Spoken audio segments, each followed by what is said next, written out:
ముంబై సినీ నటి కాదంబరి జత్వానీ కేసులో ఐపీఎస్ అధికారి విశాల్ గున్నీకి ఏపీ హైకోర్టులో ఊరట లభించింది.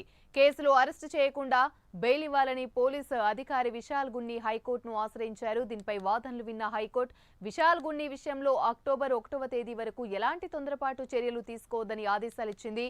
తదుపరి విచారణని అక్టోబర్ 1కి వాయిదా వేసింది.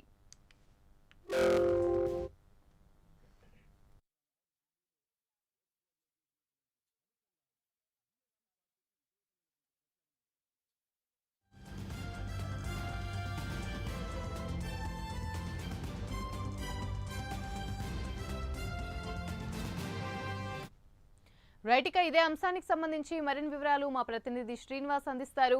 శ్రీనివాస్, చెప్పండి. ముంబై నటి కాదంబరి జత్వానీ కేసులో విశాల్ గున్నీకైతే హైకోర్టు ఊరట లభించిందనే చెప్పవచ్చు. దీనికి సంబంధించి పూర్తి అప్డేట్స్ ఏంటి?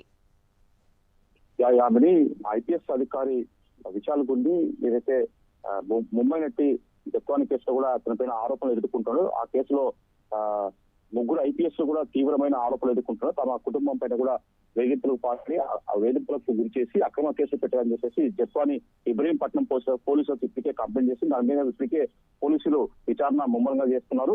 అయితే ఈ నేపథ్యంలో కూడా ఏదైతే ఆరోపణలు ఎదుర్కొంటున్నో ఆ ఐపీఎస్ అధికారులలో ఇప్పటికీ విశాల్ గున్నీ ఒకరు ఐపీఎస్ అధికారి. ఆయన తన పైన ముందస్తు బెయిల్ కోసం ఆయన హైకోర్టును ఆశ్రయించారు. ఈ రోజు హైకోర్టు దానిపైన విచారణ చేపట్టింది.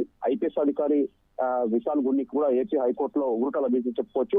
అక్టోబర్ 1 తేదీ వరకు అంటే అక్టోబర్ 1 తేదీ వరకు విశాల్ గున్నీ ఐపీఎస్ అధికారి విశాల్ గున్నీ పైన ఎలాంటి చర్యలు తీసుకోవాలని చెప్పేసి కూడా హైకోర్టు ఆదేశాలు జారీ చేసింది. తదుపరి అక్టోబర్ 1 తర్వాత మరొకసారి ఈ కేసుల గురించి విచారణ చేపడతాము. అంతవరకు మటుకు విశాల్ గున్నీ మీద ఎలాంటి చర్యలు తీసుకోవాలని చెప్పేసి సంబంధిత పోలీసులకు హైకోర్టు న్యాయస్థానం ఆదేశాలు జారీ చేసింది. అయితే ఇప్పటికే ఈ కేసులో విశాల్ గున్నీతో పాటు మరొక ఐపీఎస్ అధికారి అంటే విజయవాడ సిటీ కమిషనర్ గా ఉన్న కాంతినాథ్ టాటా కూడా ఇప్పటికే హైకోర్టులో ఊరట లభించి అతను కూడా ముందస్తు బెయిల్ కు అప్పీల్ చేసుకుని అతను కూడా హైకోర్టులో కోర్టు ఆదేశాల వరకు ఎలాంటి చర్యలు చేపట్టాలని చెప్పేసి కూడా ఆదేశాలు ఇచ్చింది. మొత్తం చూసుకుంటే ఈ కేసులో కీలకంగా ఉన్న ఇద్దరు ఐపీఎస్ అధికారులు కూడా ముందస్తు హైకోర్టును ఆశ్రయించడం వాళ్ళకి కొంత ఊరట లభించని చెప్పుకోవచ్చు. యామిని. Right, thank you.